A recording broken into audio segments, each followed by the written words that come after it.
All right. Hello, hello. We're live.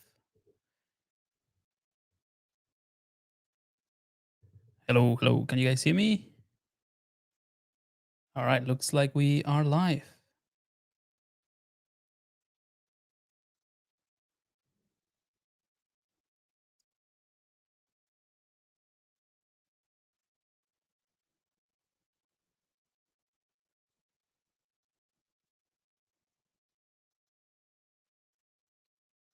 All right. Yes, we are live. Excellent. How's everyone going? So today is gonna be a pretty chill session, just like last week. These kind of like night sessions are mainly just me working on something and just hopefully give anyone a chance to ask questions, and hopefully if I can answer them, that would be great. But I'm gonna be I'm gonna be working on ZBrush and continuing this project that I started last week. This is kind of like in response to some of the stuff that we've been working and talking in general. Maybe you haven't heard of it, but we're running a contest called the Creatures of the Deep. So it's just about creating something, like this creature. And I'm just going to bring a couple more things so that you can see it. Let me just check the chat first, make sure that the chat is working.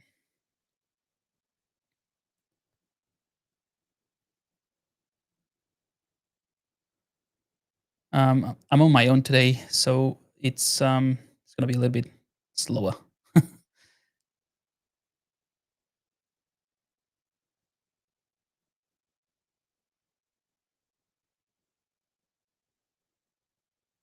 All right, but cool. All right, sorry guys, I can see the chat. So hey everyone.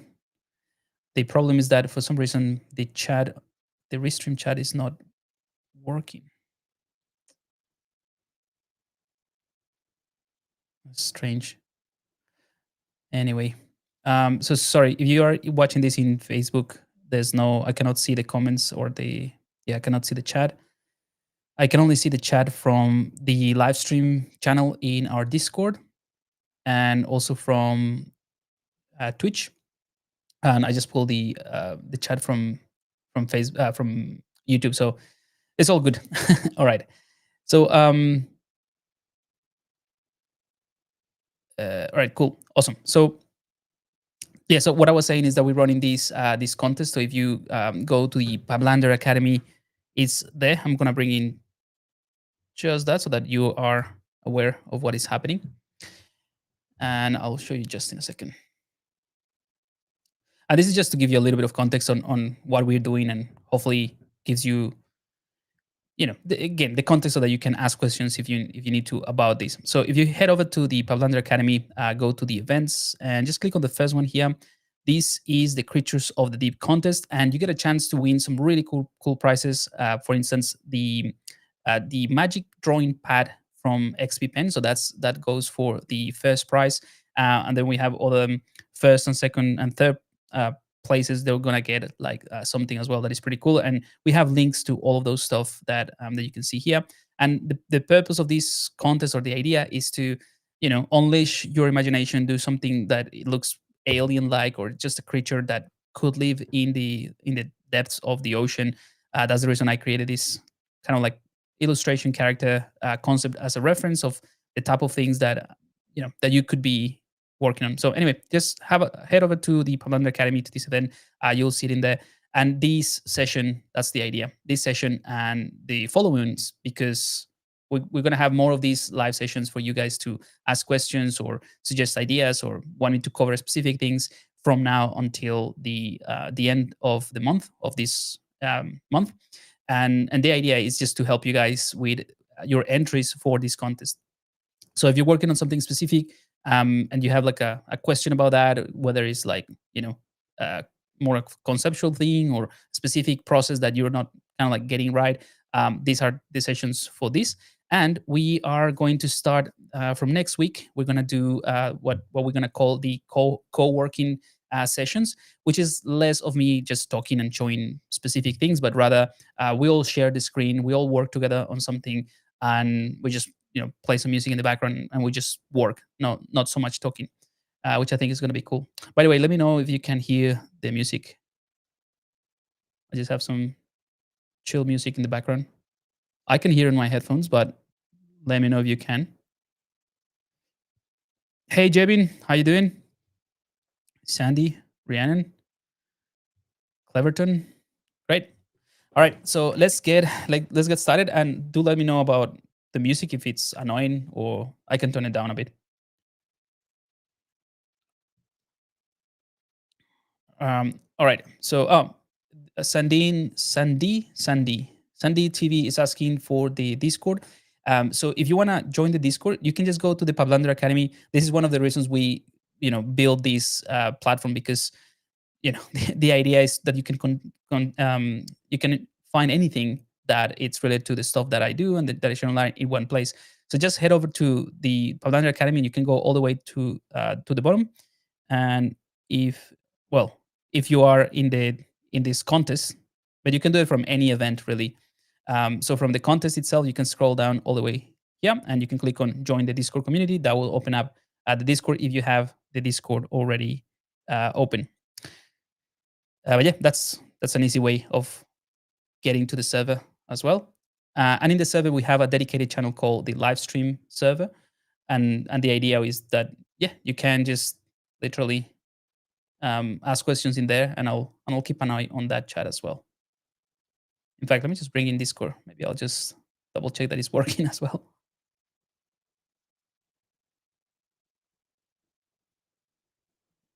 Yep, live stream chat. Cool. All right, so giving you a little bit more context. So these are some of the references that I've gathered for this creature. I'm going for like a not like a huge creature, but something like if I put it next to a human, like a diver, it would be something like that. But I want to go for something that is like a blend between maybe the style of this beluga whale and a little bit of the octopus, sort of like boneless creature type of thing. There's some like really interesting stuff like I mean, that's not a real photo, but like like the mouth of a sperm whale, maybe the beak of this octopus.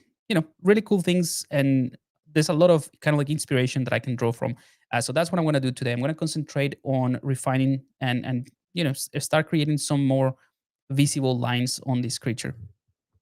So that's going to be today's session, and of course, if you have questions, let me know. The music is not coming through. I see.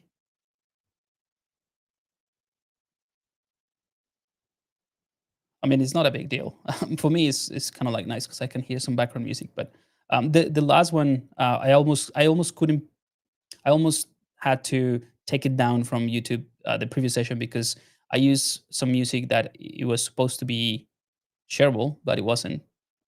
Anyway, I sorted it, but that's all right. You can play your own music. I'll sort it out for the next time. All right. So I have now 4 subdivision levels on this creature. Let's go 5 subdivision levels. So I have like about 2.8 million polygons on this one. And last time we started like blocking out some of the secondary forms, like something very, very rough. In fact, I think I'm just gonna go to level 4 for now. So what I wanna do now is maybe use something like the Geo standard brush, the Geo soft form brush. And this, in case you didn't know, I think I covered that last time, but this brush has a secondary effect, and or like like a second effect depending on how you use it, depending on the behavior.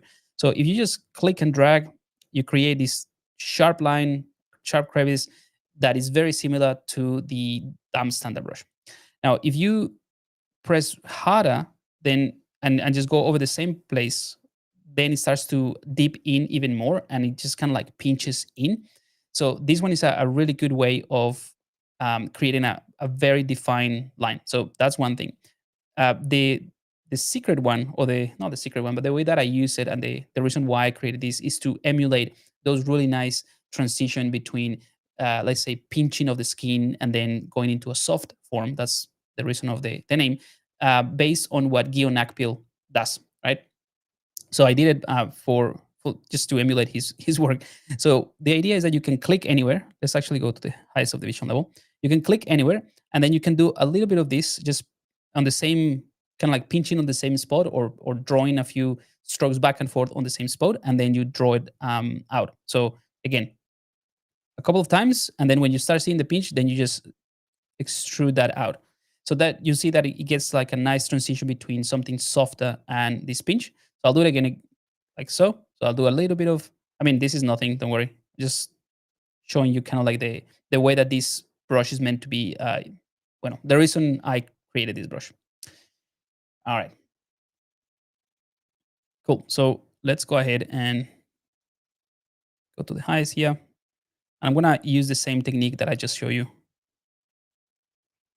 And I have the, probably, we don't need this smooth stronger, but that's usually a good idea as well.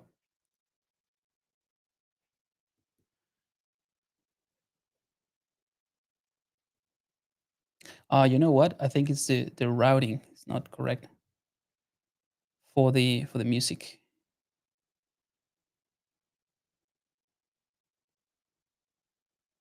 Let me see if I can fix this straight away.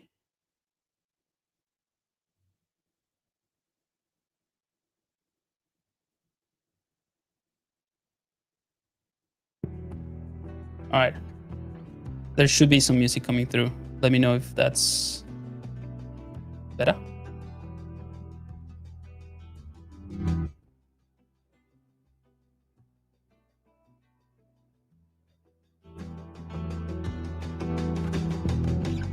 This is from YouTube anyway.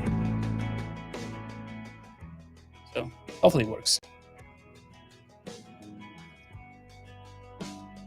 Again, the point here, what I'm trying to do with this is accentuating some of the, what it could be like the pinching of the muscles, but not necessarily creating folds, because that's another thing that when I created this, or when I work on this type of stuff, I think about, and it's like the quality of the skin, for example.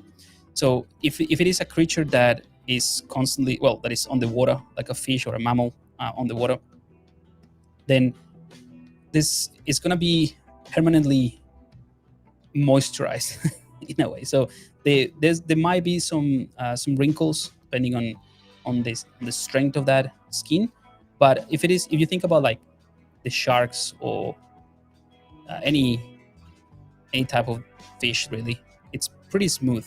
So I'm gonna try to stay away from creating. I'm talking about this type of, like, if I were to do something like that, like this might be a bit too intense for this creature. So I'm gonna try to keep it subtle.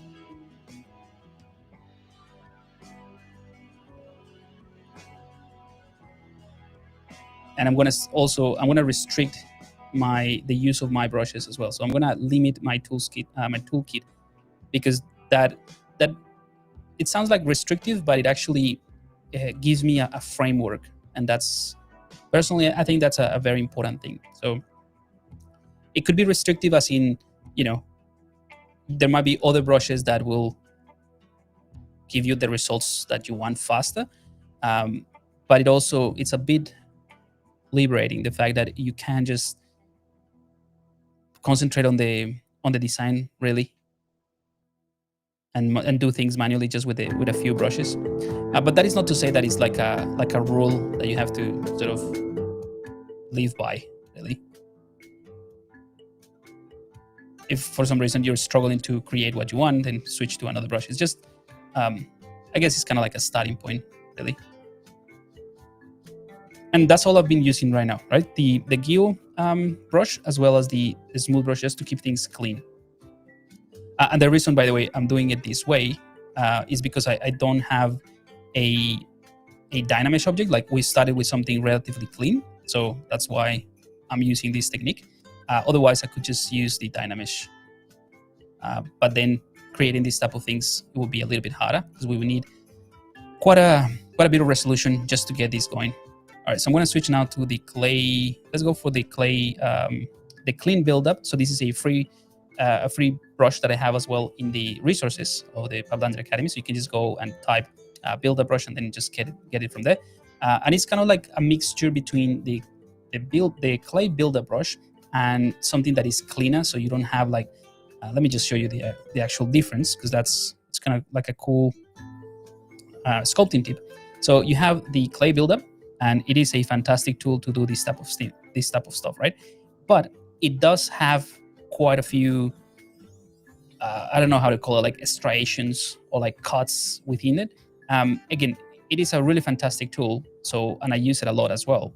But this specific one, when I have something cleaner, I want to maintain that cleanness of the surface.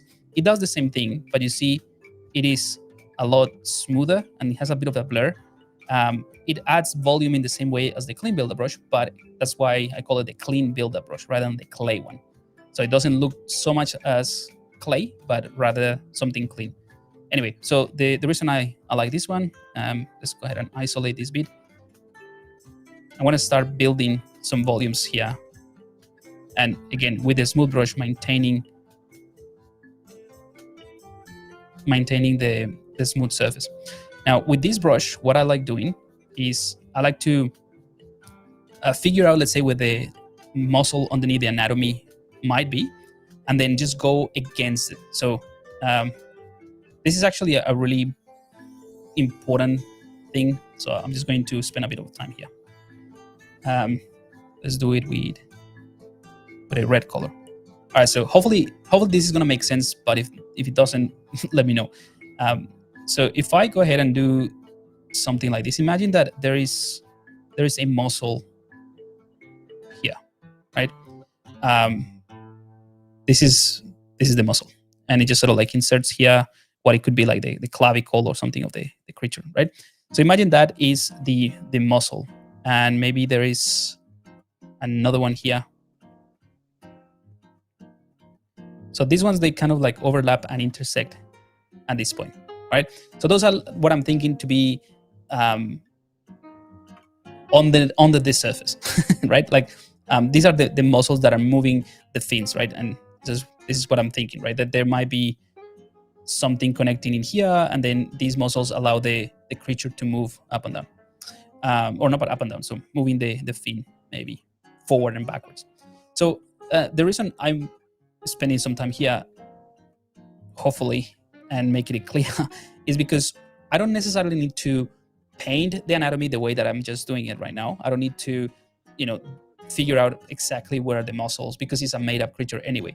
But it is important to think about those things as you design and as you sculpt. So once you kind of like figure that out, so in this case, I'm being very specific about which ones. I'm going to reduce the poly paint for a second. By the way, this is another extra trick. You can change the intensity of the entirety of your poly paint just with this fade, which is under the render palette. So it's not super obvious, but on the render palette you have this here. Anyway, so once you have this kind of like figure out in your head, you don't have to paint it. Then the idea with this clay builder brush is I like to create the muscles, or create the illusion of those muscles and the volumes following that. So I'm gonna do it without the, you know what? Let's just leave the RGB. That's probably a little bit easier to see. Right, and this is why it's called the clean builder brush, because it builds volume. So I'll do that, right? But that's not it. That's kind of like the first pass. The second pass of the sculpting is to go alongside the like these lines that I'm creating. Let's say if I look at this screen wise, so from left to right, so horizontally, then I will just go perpendicularly to those strokes from top to bottom. So I'll just go like this, and I'm just pressing a little bit slower, softer, and I'm going faster than before, but I'm pressing softer. Does that make sense? So this allows me to build and refine a nice volume very easily. And of course, let's turn this off now. And let's actually turn off the poly paint altogether. I can just go with the smooth brush and clean that up. So I'll repeat the process. And this is something that, happens almost like without thinking really. So I just establish the main sort of flow of that muscle or whatever I want to create as a muscle. And then I'll just go perpendicularly to those lines just to refine the volume. And the cool thing is that this technique is applicable not for this brush that I'm using, but for absolutely anything. So in fact, let's just use the clay builder brush just so that you have it there as a reference as well. It's just that it's a little bit, a bit stronger. So I'm doing the same thing. And then this is the pass. So the second pass is kind of like what cleans the strokes. So it's like a super powerful thing. So the reason I'm using my custom brush is just because it saves me some steps, really. So I have to clean less.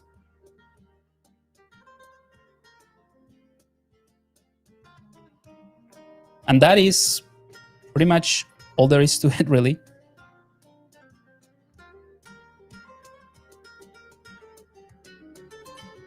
Another thing in terms of the concept of how I think about these things is, it doesn't have to be like super accurate in terms of the functionality, but if I can make the viewer of this concept believe that this could exist, that's ideal. So going back to the design idea, let's just switch to something like this. All right. So what I'm thinking is like there will be this, or like we have this muscle here going in this direction.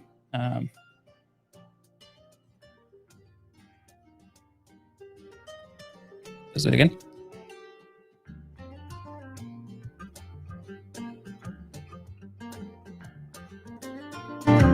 Let's say something like that.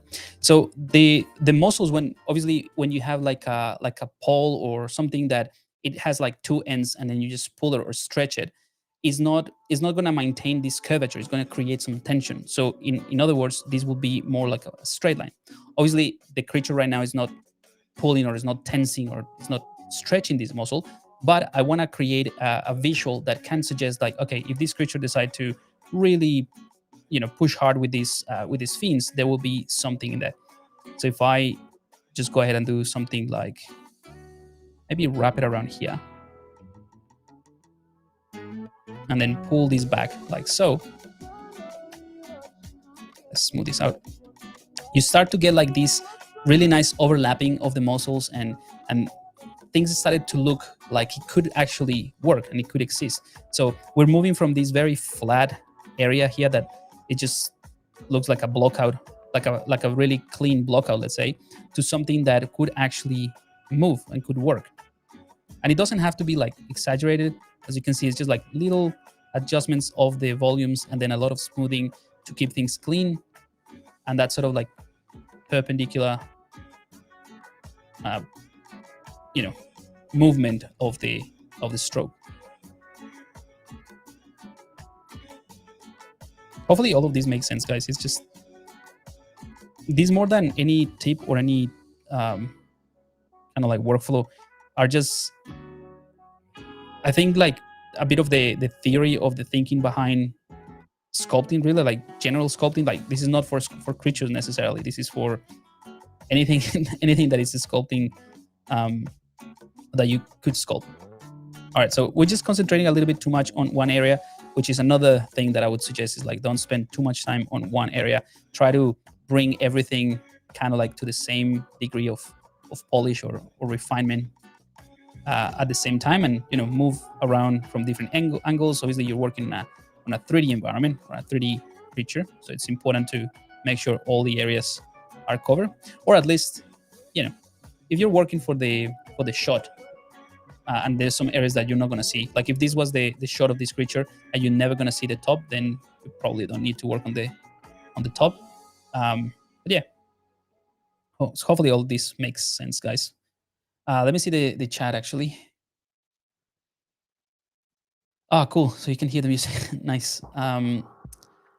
So all these brushes are available in the Academy website. Yeah, absolutely. Just go to the Academy website. You can go to resources, and you can just literally search for it, or you can just go to category and click on ZBrush brushes. That is going to show you all the brushes that I have available. Some of these ones, the green ones, are kind of like premium brushes that you can get. They're like $20 or $15. Some of yeah, and then like there are like hundreds of brushes that come in those packs. But those ones are very specific. So for example, the bark and wood, I'll just show you in case you're not familiar with this, or the Geiger pack, for example. So these are packs that I created to achieve a specific look and a specific type of effect in my projects. And then I thought, you know what, this could help people as well. So I just pack it into a brush. And so they're like, I can't remember how many on this one. It should say here, yeah, 150 brushes, right? So there's like a lot of brushes for $20, and you can achieve this type of different, bark. Anyway, so these are like more premium brushes. You don't have to buy them. I'm just letting you know they are in there as like packs of brushes that do a specific.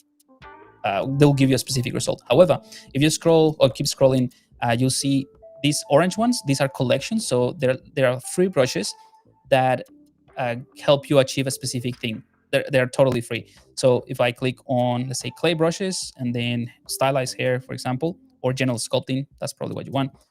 You'll see these collections, or this collection of brushes, they're free, and they allow you to create this sort of like clay sort of look. These one are for this type of stylized hair, so you can download all of these ones, and they're to sculpt hair as well in ZBrush. These ones are the ones that you probably care about, really. So the ones that I've been using are the clean builder brush, so you can just download this one, and the Geo brush as well. There are a few more in here. In fact, if you want, this is another trick here. I want to clear filters. I'm going to go by, no, actually, let's go with ZBrush brushes. No, sorry. The easiest thing would be to scroll down, and you can go to this section that says ZBrush brushes. So the blue icon are the categories. So this one will show you the same thing that you can access from the filters. But then here you have absolutely all of the brushes. So all of these ones are free. You can download anything you want here. In this one, oh, by the way, guys, if you find something useful, and if you have time, you don't have to do it, but if you have time, it would be great if you leave a comment, like whatever, just like a rating or whatever, just because this is a very new website and we need to try this out. So this is a feature of the website that we haven't tried really. So it will be great if you can be bothered, just leave a comment. You can say like, oh, this is awful. It doesn't matter. I just want to check if it works, the feature. But yeah, so those are the brushes in there. You can get the premium brushes, the free brushes, all of that from the same place. And Sandy TV is also asking for the ZBrush interface. So if you head over to, oh, Dushku. Oh, sorry, I didn't see Dushku was here. So Dushku can help you out with all of this stuff as well. There is a tutorial on the YouTube channel that I cover how I build my custom UI, the reasoning behind as well, because it's not just like randomly placing things, but there's an intentionality. Like for instance, if you look here at the bottom of my UI, I have things to do with dynamic, things to do with C-modeler, that sort of thing. And that's kind of like how I set things up at the beginning, like the base meshes, right? And then I moved into Dynamesh, clay polish, series meshing. So if I do Dynamesh, then I move into series mesher.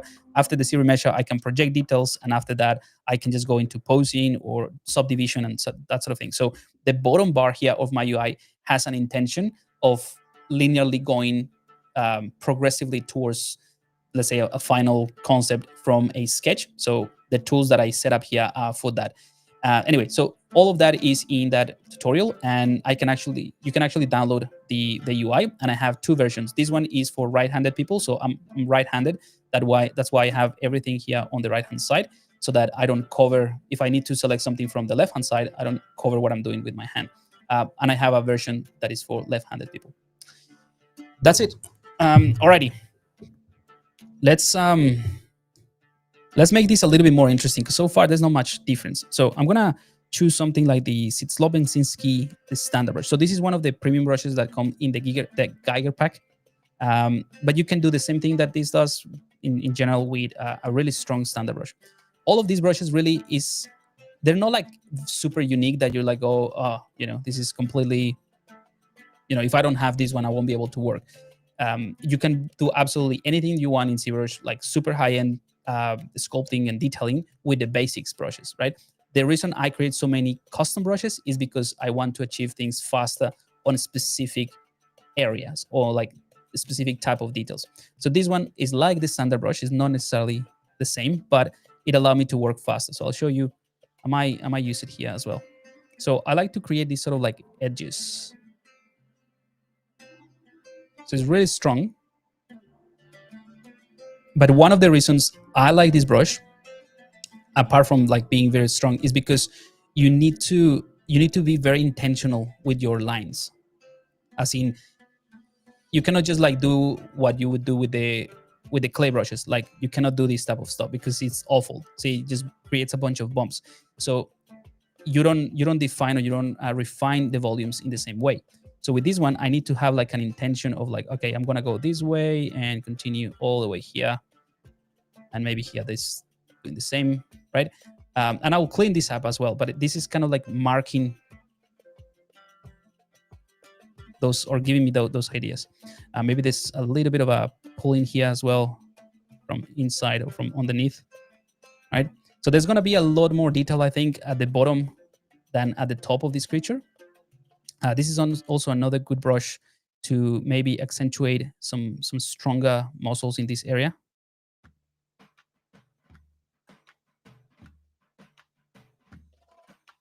And perhaps maybe create a little bit of an edge on these fins.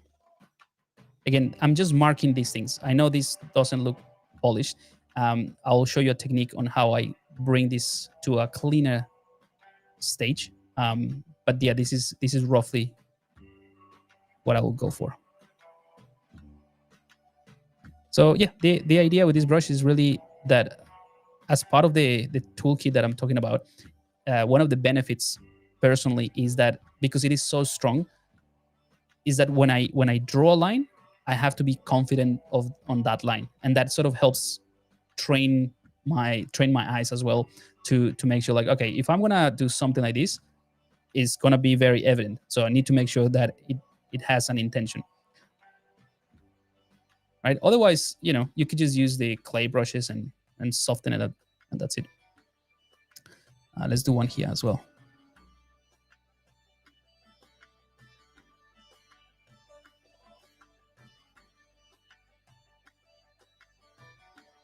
All right, I think that's okay. Maybe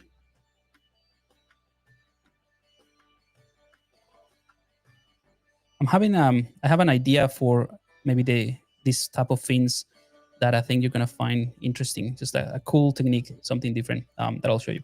Anyway, so once you have these sort of markings, perhaps we can sort of push this even more. So I'm just pressing with the Alt key really hard.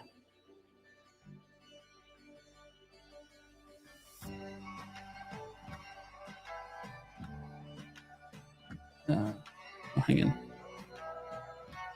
I was gonna show you something, but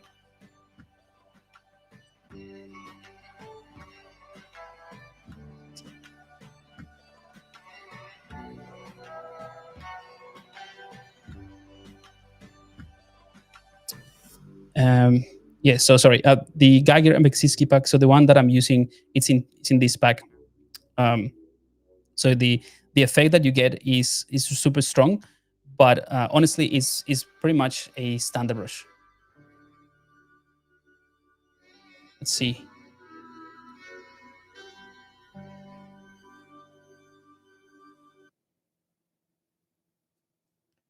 You can use the search function. Yeah, cool.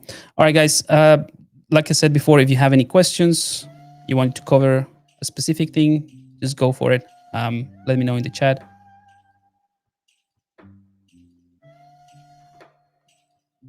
I should actually bring the other stream chat. Hang on.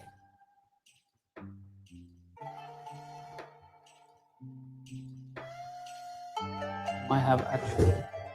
Oh, I think I accidentally closed it. It's not good.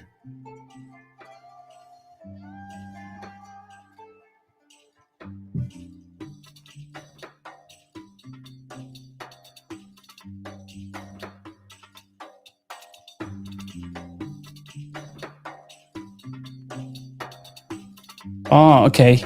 I think now I get it. I should have started this after going live. Now I can see some of the comments here as well.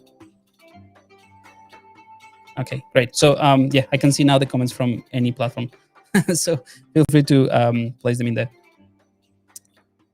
All right. So now that I have these sort of markings, obviously I need to. The next thing I need to figure out is how to I integrate them with the rest of the creature.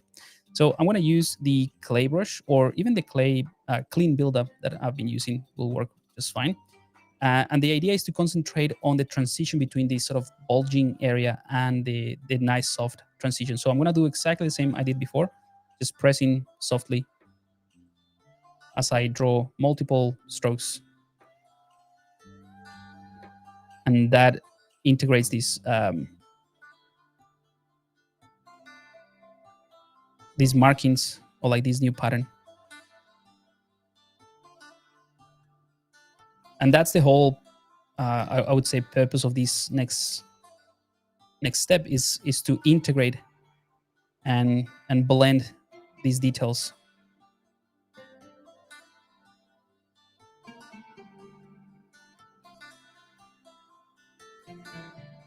Hey Javier, how you doing? Oh, by the way, I had a I had an issue with the post office thing, and apparently the hats that I order didn't arrive yet. So it's just taking a little bit longer than usual. But I'm having I'm sending the next week. Hopefully, I'm sending the shirts that you won. I think you won one, right?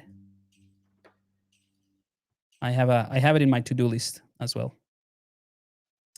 Oh, by the way, another thing I should point out and I should mention. So for any of you guys that are interested in Substance Painter or in texturing in general, and then you are very new to the software, or maybe you've never heard of it. Um, it is a fantastic, really powerful tool to texture. And I'm running a free workshop that it is aimed for absolute beginners. We're gonna texture a simple, but like a cool little robot creature, or not not robot creature, like a what's the word asset, like a robot asset. So if you register, I'm gonna send you the assets so you can download the project and then just follow along. And it is aimed for absolute beginners, like literally for someone that has never opened Substance 3D Painter before. That's how I plan this one or this workshop. So it might be like a really good opportunity if you've been wanting to get into Substance Painter, to just jump, follow along. It's gonna be pretty chill, a lot of fun, and I'm just gonna show you a simple process that is not overwhelming, with kind of like skipping a lot of the technical things that sometimes put people off from just going, I wanted to get into Painter, but I don't understand what baking is. And like personally, when I started with Painter, when I first tried it, it was back in the day when I say back in the day, like a few years ago, when it was still part of Allegorithmic, or Allegorithmic was its own company. And a friend of mine showed it to me, and I was like, I don't know, this feels like more complicated than what it should be. And painting in different channels, I thought like, why do you have to paint like roughness and metallic and height and normal all separate? It feels like I'm doing like, if it has 5 channels, I'm doing 5 times the the work that I should be doing. So why would you do that? Anyway, so it was kind of like, that was my raw bad understanding of the software. But then I gave it a go, and I understood how simple it is with a few techniques and a few things, a few workflows that I'm planning to share in that workshop. That's the goal, like just to demystify a little bit of the tool, because it is really, really powerful. If you have access to it, it's just a great way to get into texturing and produce really awesome textures, regardless of what you're into. Like, it could be stylized, it could be realistic, doesn't really matter. It's just a really overall great tool. So I would strongly recommend it, or I strongly recommend that you join the workshop, because if nothing else, it'll be a lot of fun. Where can you register? Oh, yeah. Great question. Um, I'll show you again. So everything now it is on the. This is another great point. Everything that I mentioned, everything that I cover is all in the Pavlander Academy. So this is one of the main reasons we consolidated everything in one place. So if you head over to Pavlander Academy and you scroll down a little bit, you see that we have this countdown. So we are starting in like 5 days almost. So next Monday, my Monday in Australia, it will be on the 11th at 9 p.m. So like the same time that we started this live stream. So if you click on join the event, you'll be taken to this. This is the robot that we're going to be doing. I actually just did a very simple design based on the emoticon, like the little emoticon or emoji, the emoticon. Is it emoji or emoji? Doesn't really matter. The little robot face, right, that you can say in messages. So I created this as a kind of like a retro look, but the asset doesn't really matter. I just thought it was, it had some kind of like nostalgia and it could be fun. But the focus is on creating the textures and understanding the workflow on how you can create, realistic or complex textures or stylized textures with the same workflow. And it's basically that's what the workshop is. And this is just the final asset with the textures in Blender. So we're gonna create all of these materials. I'm gonna show you how to blend them and all of that. So just head over to this website, to Pavlander Academy, click on that sort of countdown and click on save a spot. That's gonna send you to the dedicated page. Maybe Dushko. Awesome. So yeah, Dushko already sent that. Thanks, man. So this is basically it. So you just go in here and then you click reserve your spot.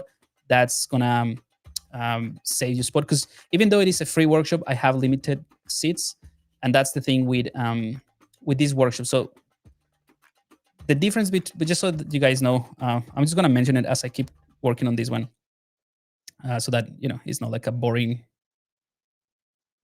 video later on when someone finds it on YouTube. So the difference between, let's say, these type of live streams and the workshops that I do as well, it's the level of planning and the preparation that I do. So for the workshop, I spend more time testing things, and I do the things that I'm going to show you. I do it a few times, and I sometimes I have a mini group of beta testers that I bounce back ideas. I have my team as well, and I go like, hey, I'm planning to do this. What do you reckon? Should we do this way? Or if I show you this, or if I explain in this way, do you understand it? Blah blah blah. So I do spend a little bit of time making sure that the dynamic of the workshop is a bit more structured and that you actually get something out of it. Whereas with this one, I hope for the same, but I don't have too much time to prepare, so I just jump in, and that's pretty much what we're doing right now. We're just kind of like winging it, and that's also fun. But when it comes to the learning experience, I do spend more time on these type of workshops, even in the free ones. So the point I'm trying to make is really is that even though it is a free workshop and you can just join for free, you have to save your spot because we run it in Zoom.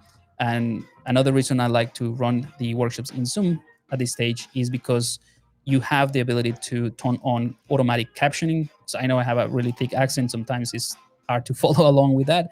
And also, if if English is not your first language, and you feel more comfortable with your own language, you can also turn on the live translation. So I pay for a module in Zoom that allows you to automatically translate what I'm saying to your language. So that also helps. So all of these are tiny accessibility things that I consider for the workshops, but I have limited seats. that's the ultimate thing that I'm saying. So make sure that you save your spot. All right, guys. So I think this is coming along nicely. Obviously, still a fair bit to go, but we're getting closer to something interesting, I think. And we're gonna try something even more interesting in just a second.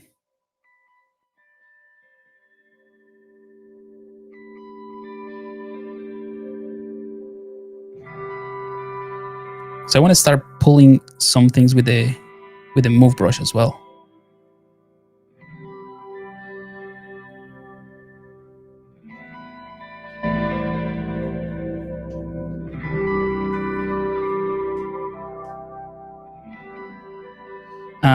Another thing that I'm thinking, let's just go into the lowest subdivision level.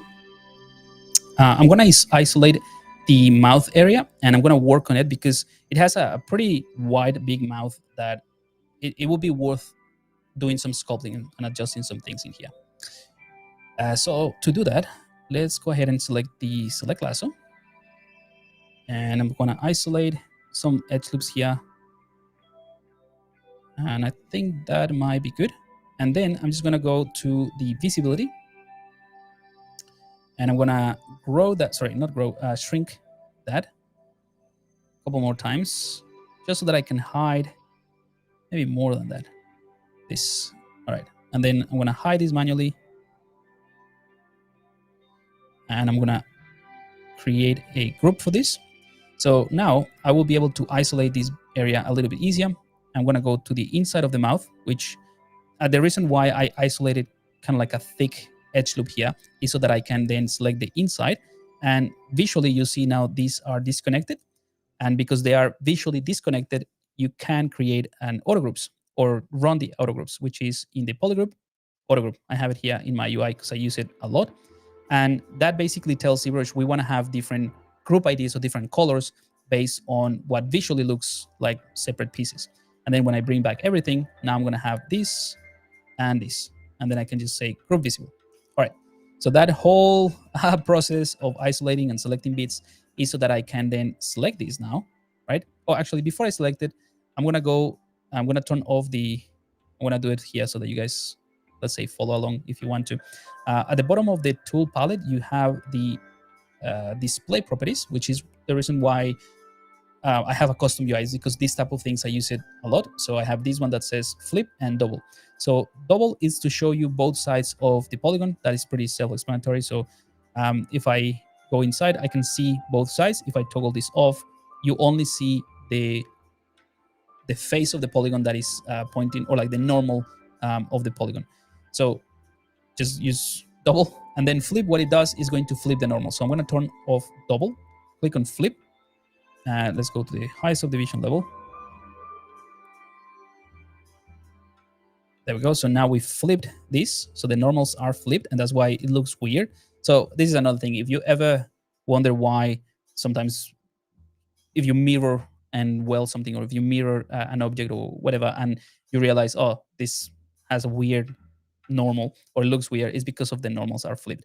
So anyway, the point is now I can go into, actually we can just stay here, level subdivision level 4, or maybe lower than that.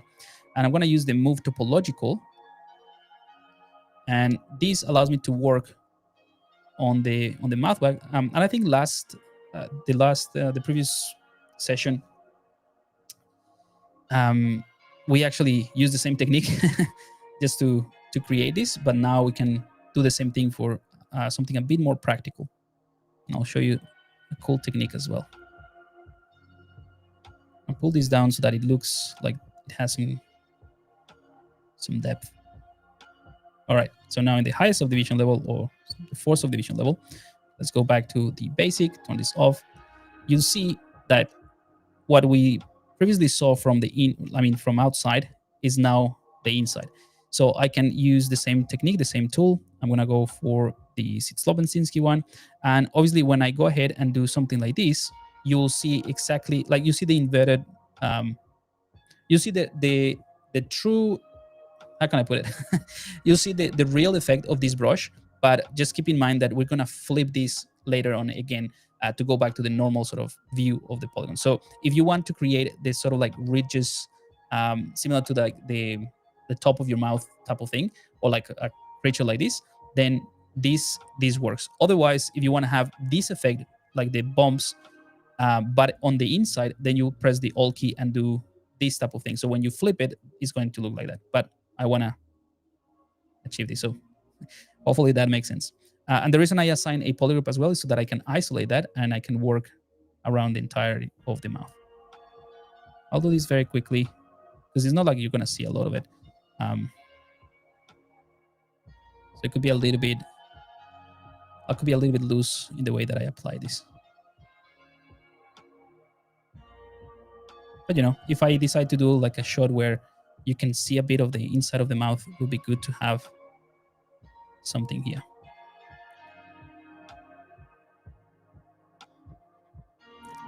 And that also creates a bit of a visual pattern, which is cool.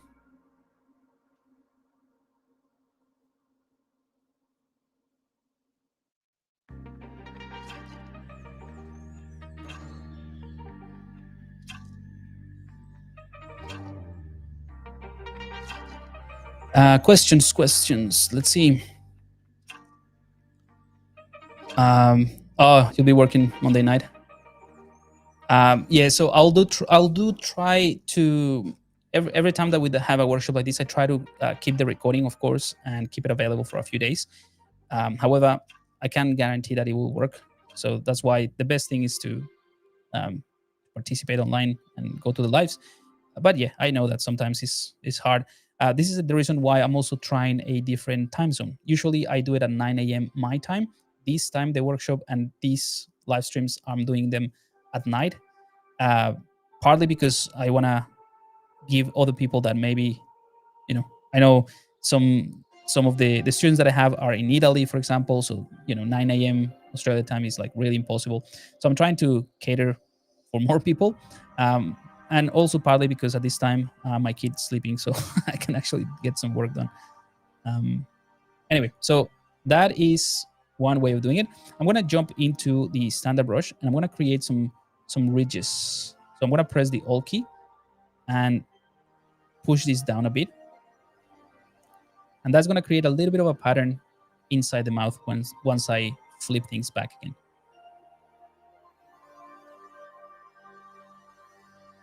Again, just to continue with the weirdness. All right, so I'm in the high subdivision level. I'm going to flip things. And then you'll see the effect of those sort of like ridges that I created. So that's, I could just exaggerate a little bit more now from this angle.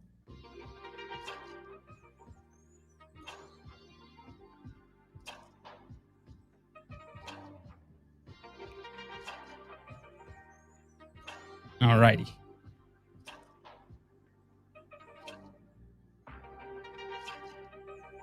Let's see.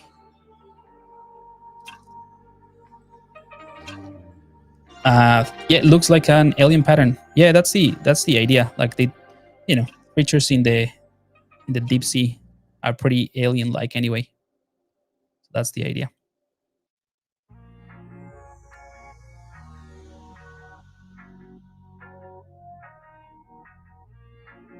All right, so the next thing I'm doing right now, which is something that you actually should do at a lower subdivision level. The reason I'm doing it at this resolution is because I'm using the move brush and I'm using AccuCurve.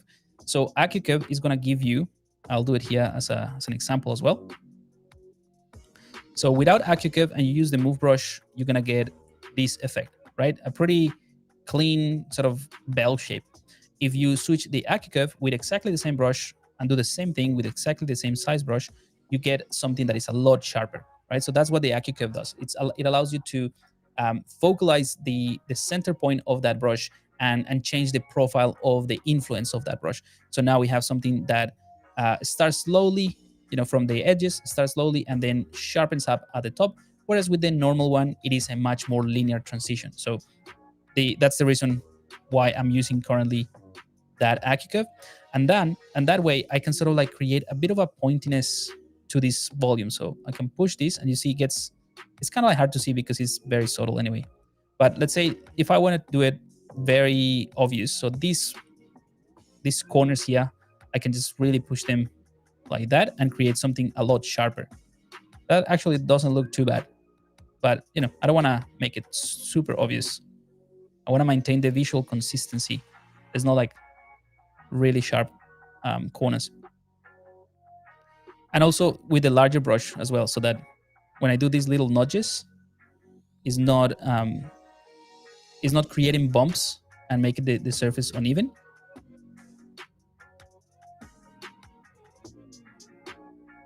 All right, and I did say that I wanted to show you another technique. So, we can use this in different ways. Let me just think about what would be good. Let me finish this pass first, and then we'll do another cool technique just so that you have more tools at your disposal. Here on the inside of these fins, one thing that we can do is I'm going to isolate them both. Maybe the belly as well. All right. We can use the clay brush, and the clay brush is really good because the difference in terms of the sculpting workflows or techniques. The reason why the clay brush is so good compared to, let's say, the clay builder brush or the clean builder brush is that it provides you the same effect. You can do the same sort of type of patterns, but it doesn't build the volumes as faster as the other brushes. So you can create something very, very clean. I'm going to reduce the intensity a little bit, and I'm also going to enable the backface masking because this is relatively thin. The backface masking, for you guys, in case you were not here last time, those auto masking. So in the brush palette, go to auto masking, and it's this one called the backface masking. If you don't have the backface masking, and then you start adding volumes to an area that is really thin, you're gonna actually pull things towards that side, and it's gonna be a mess, and that's really hard to fix. So by enabling backface masking, ZBrush is going to look at the back of the face that you clicked. So in this case, this one, and it's going to automatically mask it so that you don't move it. So it's really, really cool.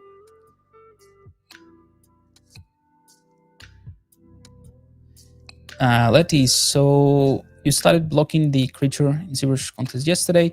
Not sure if you're gonna make it in time anyway. Yep, that's what the challenge is for. So challenge yourself. that's the idea, and you have plenty of time. I mean, the challenge finishes at the end of this month, so plenty of time to get into. And also, the other thing I just thought it would be good actually is if you want to improve your texturing as well for this challenge, maybe that workshop that we're running next week will be a good opportunity as well. So you can, get the best of both worlds. Practice your texturing, but actually apply whatever you learn in that workshop, and how you follow along, you can apply it to your creature. So that's going to be pretty cool.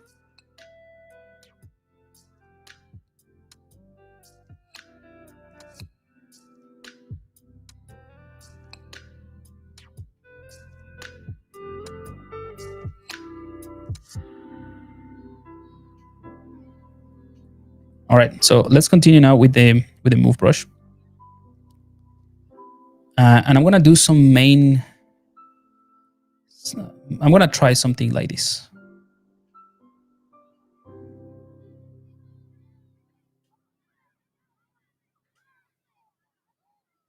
And the reason I'm doing that is because I want to, like I said, maintain a little bit of that visual consistency and create a bit of a pattern, really. That's ultimately what I'm trying to do here.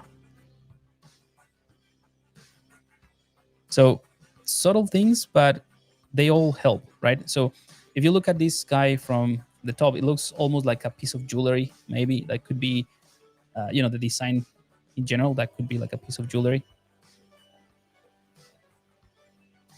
So I'm trying to be consistent with how I handle these details. And usually in a design, it doesn't have to be for a creature, but in a design, you usually get these anchor points, or not anchor points, visual anchor points. Yeah, they will work as anchor points that help people understand your creature as a composition, and also kind of like guide the view. So in essence, what I'm trying to say is that I have these, like, let's say, details or visual, like I said, visual anchors, but all of the details, or most of the details in terms of the muscle, what we've been creating is concentrating towards the belly of the creature, like behind these fins in here and in the mouth area, right? Whereas the other parts of the character, it's a little bit smoother, cleaner, and that's the reason why I added this bit, just to balance this out a little bit. But anyway, doesn't have to be like that all the way. It sort of like helps, and I'm kind of like looking at some of the reference. For instance, the hum whale, where there is a nice fin here. Yeah. So this type of stuff. Oh, this is not a real one, but these sort of like wobbly lines. That's an interesting thing that I'm trying to recreate. And then we can just look at these lines that are here at the bottom as part of the pattern. So you see all of those lines, those are patterns or visual patterns, repetition that we can include in the design. And it's not everywhere. So you have a lot of these lines that are almost consistent in thickness, let's say, at the bottom, but then you compare with the top and you have more of these, bumps or protrusions here at the top, and it's a little bit smoother. So those are things that I look into when I'm looking at the references and see what I can add. Alrighty, so let's add a bit of that here as well.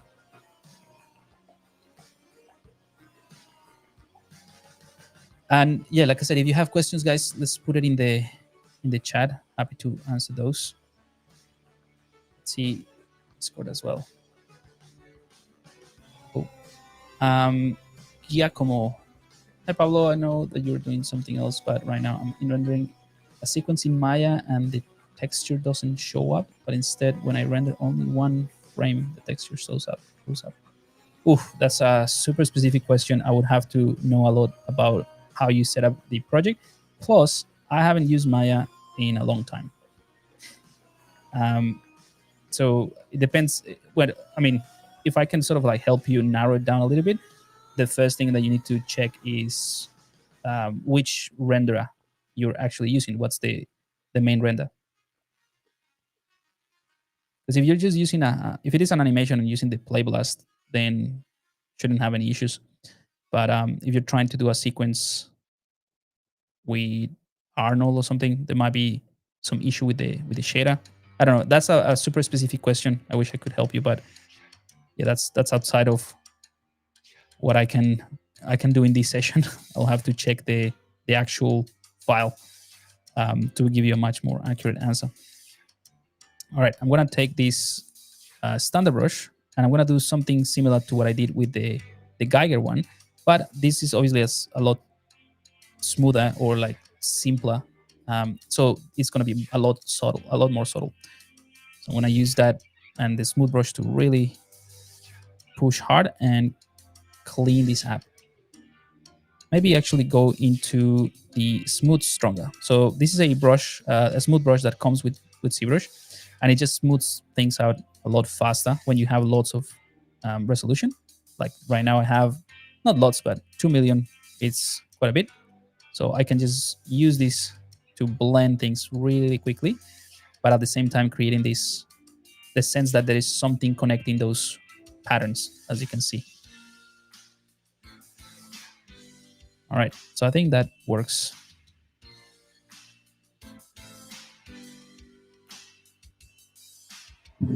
Alrighty, any other questions, guys? I think we're gonna wrap it up soon anyway. I just wanna do a little bit of polypaint just to cover that.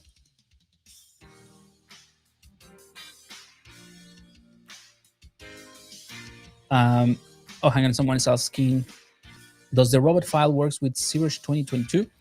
If you're talking about sorry about that. If you're talking about the robot for the workshop, it has nothing to do with ZBrush. We're gonna do it entirely in Painter. So you just need to have the latest version of Painter so that you can open it. If you guys don't have that, or you have like a Steam version or something, what I'll do is I'm gonna prepare the FBX files and the mesh map so that you can set it up as well in whatever version you have it. But I decided to share the entire project just because my aim is to kind of like ignore all of the technical aspects. So we just go straight into texturing, and I'll show you the workflow for texturing without worrying too much about the technicalities behind it, even though they're important, but sometimes you don't really need them. Or I mean, you need them, but you don't have to rely heavily on them. You can, there's like, workarounds. Anyway, so no, the robot doesn't work with ZBrush because it is a file from 430 Painter, or is the project of 3D Painter really. So we can, in the workshop, we can jump straight into texturing.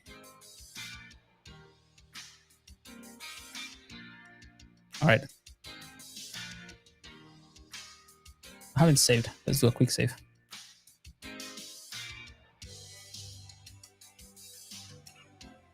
And I'm kind of like happy with how this is turning out to be. And I don't want to overdo it because I know if I just keep doing this, I can just lose, track of time, and I'll spend too much time doing these little adjustments.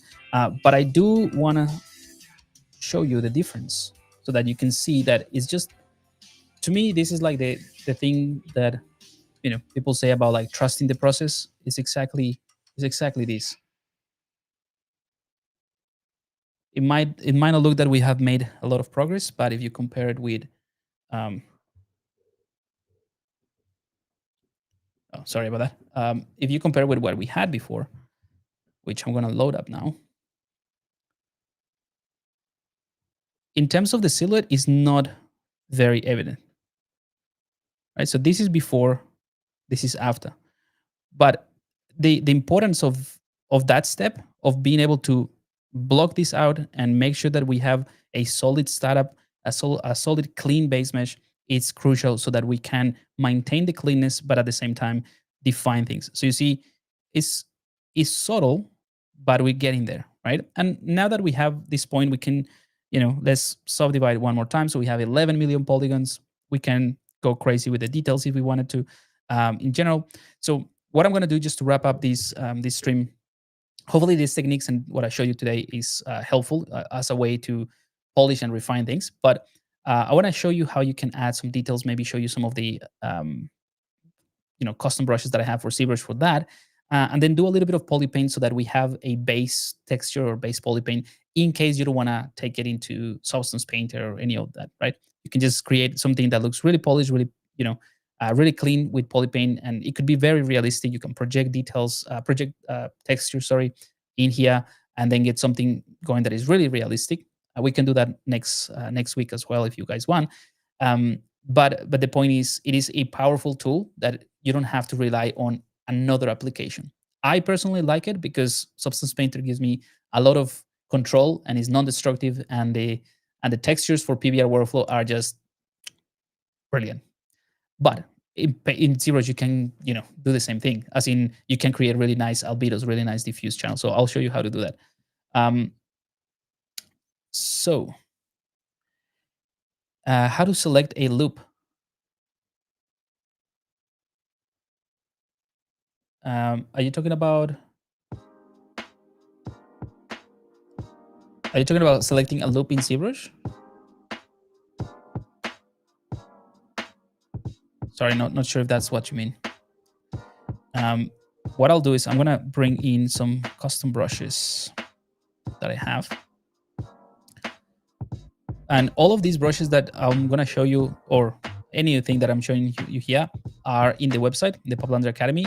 They're either like premium brushes or like from a pack, or they're free. So the one I wanna show you that I think would be good for this might be from the creature brushes. Let's see. Let's try the creature detail, the creature skin brushes. So these brushes are essentially a pack of brushes that I created for the skin of creatures, anything in general. There's nothing too specific, even though there are things like scales and things like that. But the main purpose is that you can apply them like any sculpting brush, really. So I'll just show you where they are in case you want to get them or you want to give it a go.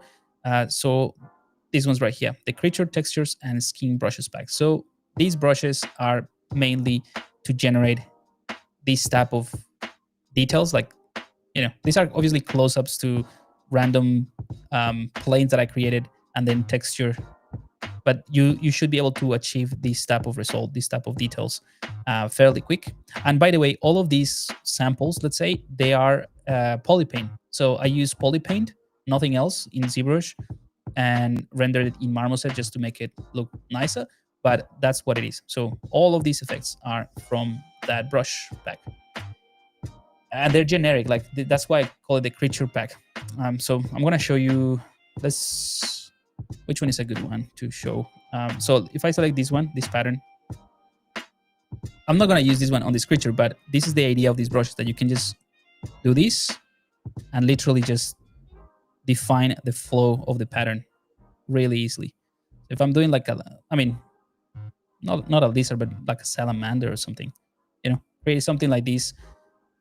I would try to do it manually to a point, but this is something very quick that I can do as a concept, and to try this out and see if the pattern works. So just by doing this, I can say, you know what, this is a cool pattern, but it doesn't go with this design. I'm just detailing for the sake of detail something, and that's something that I can now recognize and say that's not gonna be good. So let's do that.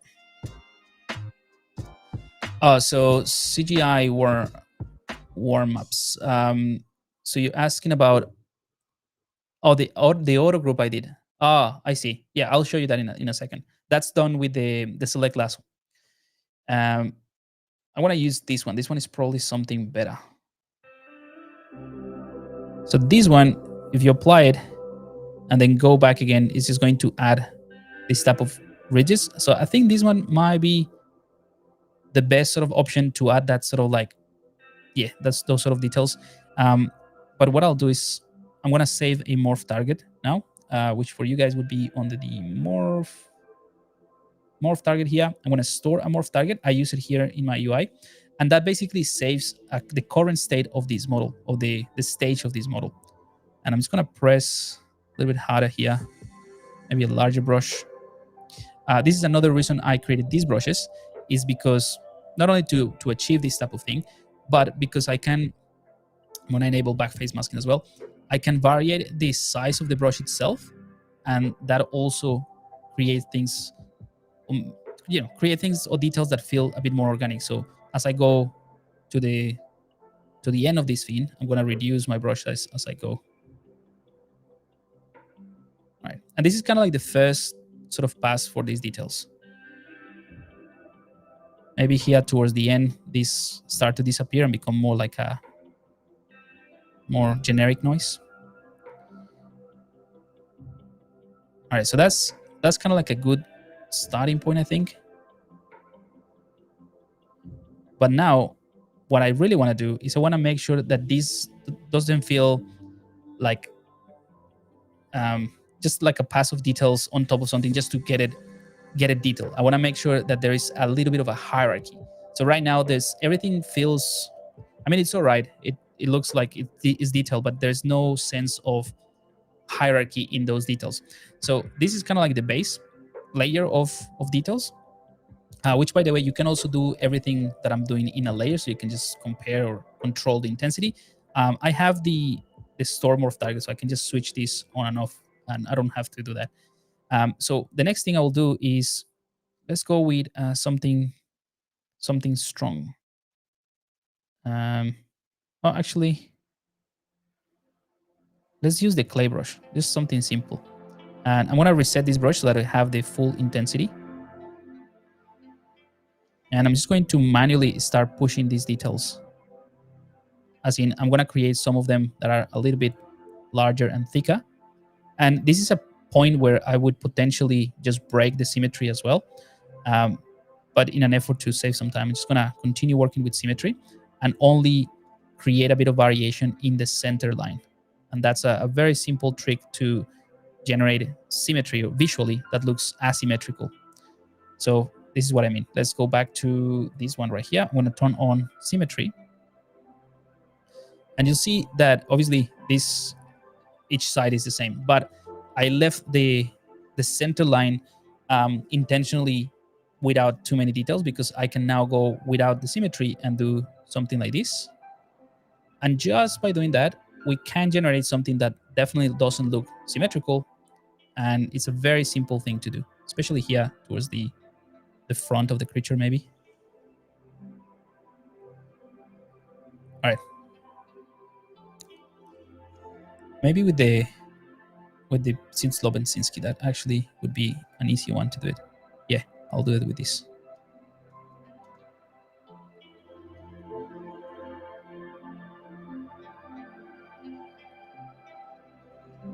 So what I'm trying to achieve with this step now is to create that that hierarchy that I was mentioning before. So we have details, and that's great. But now I'm trying to make sure that there is there is a progression in the patterns that sort of match the let's say the volumes of the main creature, or like the main volumes of the creature. So I'm gonna try to concentrate these details towards the head, or the top of the head, whereas more towards the tail of this creature, this starts to disappear.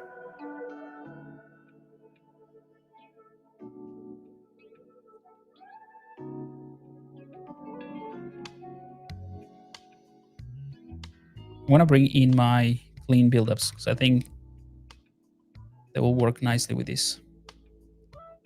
So you see, these brushes, sometimes I don't use them as like the final pass, as in you have everything ready and then you just do a pass of detail. I actually use them to start generating the base of the details, and then I work around them because it sort of creates a bunch of additional cool details that maybe I missed or I didn't see until I added those with the custom brushes.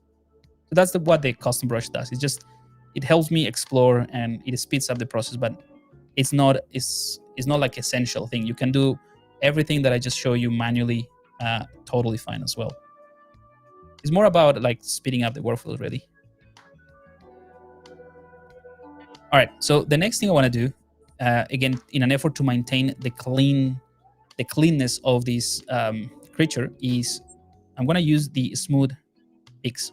And the smooth peaks is, again, it comes with ZBrush, and the idea with this brush is that it will smooth the peaks, but keep like all these details. So let me just show you. We're gonna reduce the intensity a bit. So I'm gonna keep that very, very, very clean. In fact, instead of using this one, we could go for the opposite. We can go for the smooth valleys.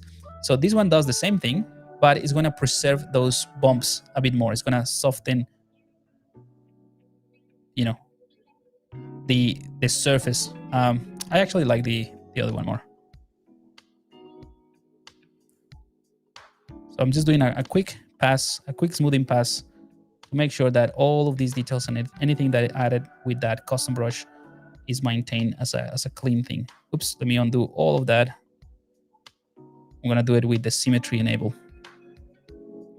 Most of the details that I added are in symmetry. I don't know if you can actually see the effect of the brush. I can see it, but I'm not sure if it is coming through in the recording. Maybe if I get closer.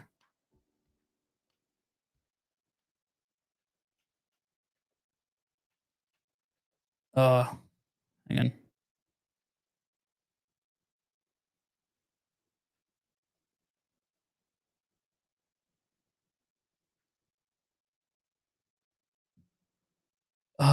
I changed my monitor now.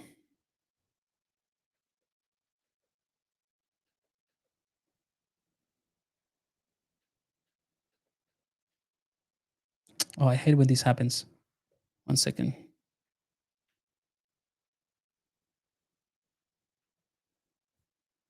There we go. All right. Sometimes I accidentally change my monitor input on the Cintiq, and it just moves to this one, to another monitor.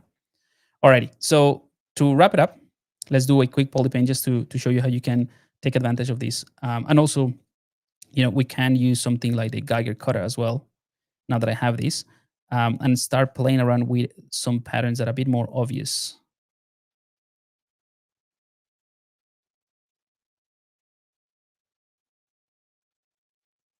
So this one is something that I spend a lot of time just testing. So I'll do something like this and I go, nah, that's horrible. And then I undo it. So I'm just trying to, and the reason I do that, by the way, I'm trying to find like a realistic flow with these details because they're going to be pretty prominent. So I'm not just going to add them randomly. So I need to make sure that they feel like part of the same. And I think this one would be more for like the belly area. So it's going to keep it clean and simple here.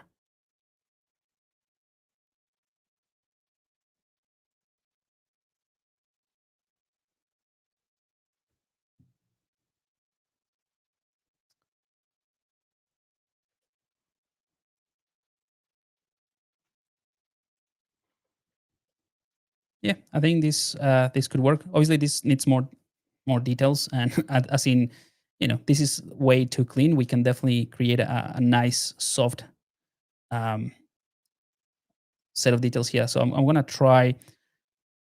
You know what? I'm just going to show you something else that it's actually pretty cool. So I do have those custom brushes in because I created in an effort to achieve a specific look for something like bark, right? But it doesn't mean that these brushes are uniquely for bark. So it doesn't mean that after I created 100 brushes for bark, that I finished my project and I'd never use them again because I don't have any project that requires creating wood or bark. You can actually use them for creating creatures as well and to create your own custom brushes with the effect that they give you. So I'm gonna open up the bark and wood brushes and I'm gonna go for, let's see. So any brush in this pack, at least any brush that has the brush icon with kind of like these squares, that means that is a layer brush. So it has like like a double effect, or it has like layered up effect. So it will create something interesting. I'm just trying to think which one would be the best for this. Let's go for this ash tree base. Now that will be a little bit too strong. Okay, something like this, right? So this is I mean, the effect of this brush is clearly to generate some bark, right? So now we have a bark creature. But if I, let's delete the morph target and create a new one. I'm gonna go and I'm gonna go ahead and do this just by adding some kind of like vertical or horizontal rather details across the tail in here. Right. So this is something that I would potentially do using the bark tools for horns. Let's say if your creature has horns, so that creates a noisy surface, right? But it does have a flow, which is what I'm interested in the most. That the details actually have an intentionality, right? So you can define the flow quite easily,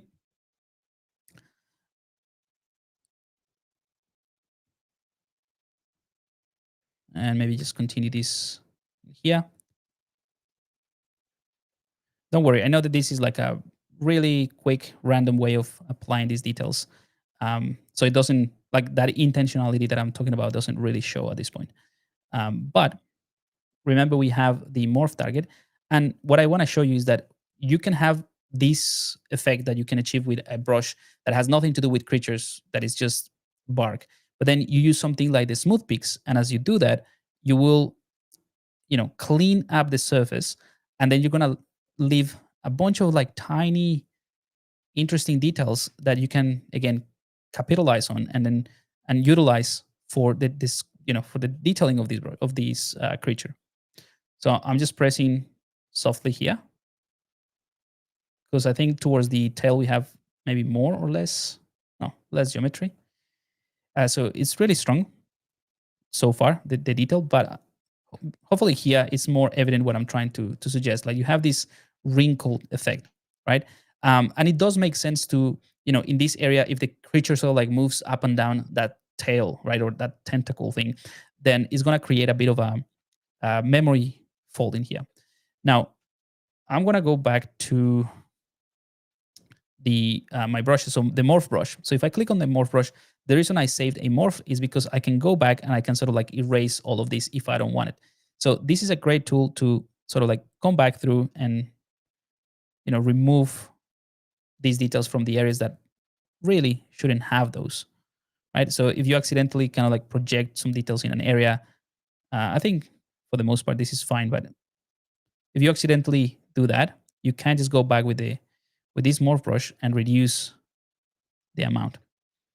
Um, Now I'm gonna go to the normal smooth brush, or like the smooth stronger actually, with a very soft intensity. And I'm using this brush now to sort of blend or fade these details into what I had before. That's the as the next step, so that it doesn't look like as rough as bark, right?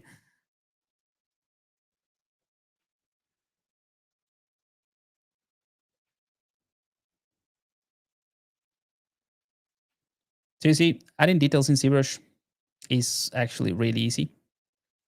The tricky part, I mean, the behavior or the action of adding details in ZBrush is really easy. The tricky part when you add details comes down to knowing where to add those details and knowing kind of like when it is maybe too much and you need to sort of like knock it down a bit more. But I think in general this works. And of course, I can add a little bit more of a generic noise so that it feels like more consistent across the board. So I can use something from the skin pack. So I'll use a generic one that I have here. So these skin imperfections, this is for like, human skin, but I'm going to use that. I want to delete lower. I'm going to create a new one. And with this one, I'm going to reduce the intensity quite a bit. And I'm just going to concentrate. I'm going to press really softly, and I'm going to concentrate on the areas that need to have a better transition between, let's say, the bumps at the top and the ridges that I created now at the bottom. And even like the fins could have a bit of a bit of bumps. So this is rather than details, I would call this more like surface noise. That if you're using Substance Painter, for example, this is something that you can really nicely achieve really nicely within Painter with grunge maps and generators and that sort of thing. But in ZBrush, you can also do the same thing. So I'm just pressing softly and hard in different areas just to variate the visibility of those. But anything that kind of like gets closer to, let's say, the edges here, I'm trying to keep that clean and then using the smooth stronger to maintain that cleanness in there. All right. Hopefully this makes sense. It's a lot of back and forth. Make sure that all the surfaces are clean, even with details, of course.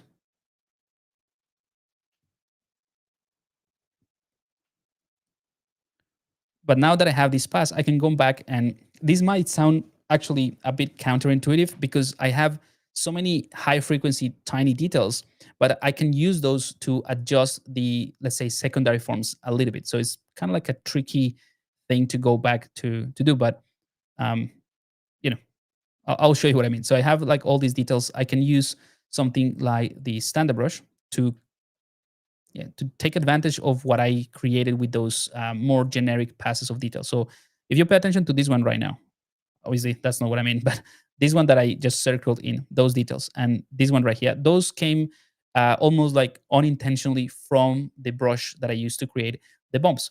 But now I can more intentionally go ahead and use maybe something like the standard brush and push this into the skin a little bit more.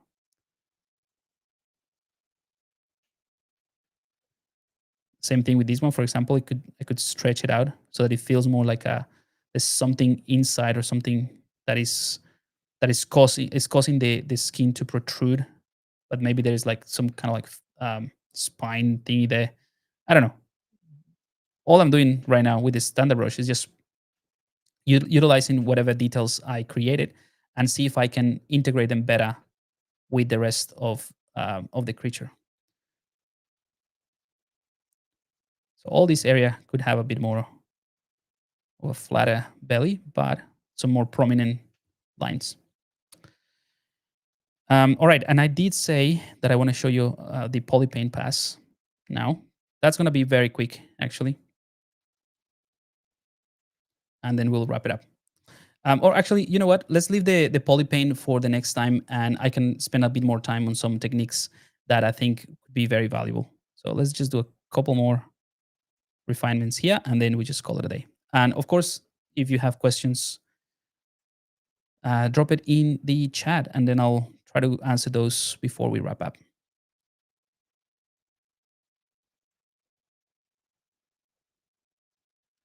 Let's have a look. So I'll yeah, sorry. I'll show you about the auto group thing. It's pretty easy.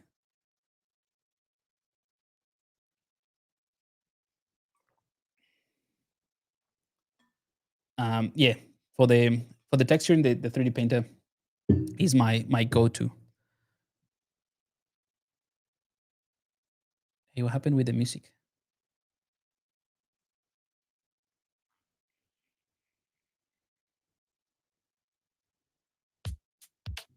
Oh, yeah, I forgot that I had music now um, playing. So the way that you can generate those or select the loops to isolate portions of your model, let's do a quick save as well, uh, is the best way of doing it is when you have a clean topology as a base. So let's say that I want to create another polygroup here for this part of the tail. So if you hold the Control and Shift and click on this thumbnail for the brushes. So by the way, the brush palette here, Control Shift, that's what I have here. Um, by default, this is what you should have, the select rectangular piece. But in order to select loops, you need to switch to the select lasso. So the select lasso has this, it's not hidden, but I just call it hidden functionality for now, where you don't necessarily know that that's what it does. But if you hold Control and Shift to isolate a section, I mean, the select lasso works like this. You just do this and it will isolate a section. That's the normal behavior. But if you hold Control and Shift and just hover over these the polygons, you'll see when it highlights the white edge. I want to click on it, and you'll see, actually, before I click on it, there's a white edge, and then there's also like a highlight in red for that polygon. That is telling you that is the direction of the loop that you're gonna select.